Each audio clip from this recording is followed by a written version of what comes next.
Greetings and welcome to our first official Sunday of Lent. I got a real treat for you today. I'm standing in this remarkable church. This church goes back to when the first Passionists came here to the United States. The year was 1852. They left Rome. They were given maybe 24, maybe 48 hours to pack up and go to a place that they've never been. And they came here, and within 1 year, they built a church. This church, of course, has been renovated, but it's magnificent. It's 175 years old.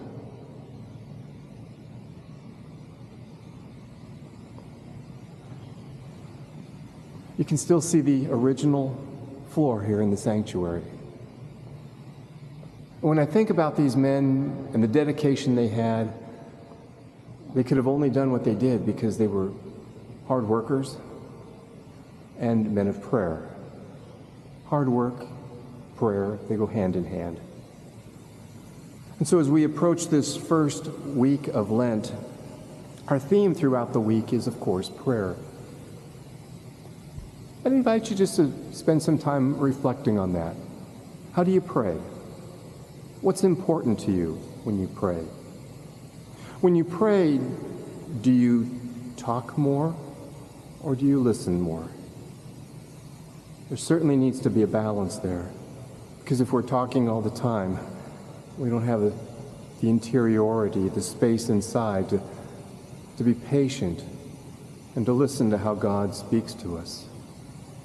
And then if we do take the time to let that space listen to the voice of God, how do we receive that gift?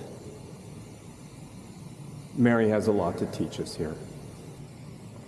So as we go through this holy season of Lent, what's the difference then between praying individually and praying together as a community?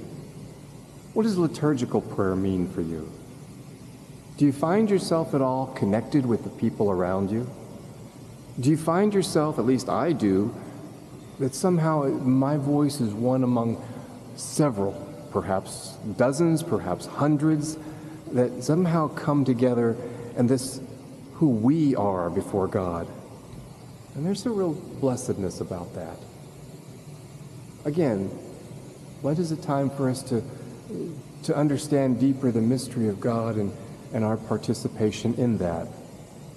And so I invite you throughout this week to ponder a little bit more about the dynamics of prayer and how you honor and nurture the Word of God in your life. For those of you who want more conversation, you can join us on Saturday. Together we'll talk a little bit about how the week went and share some ideas and some stories. Looking forward to seeing you on Saturday. Take care. Have a blessed week. God bless you. Bye-bye.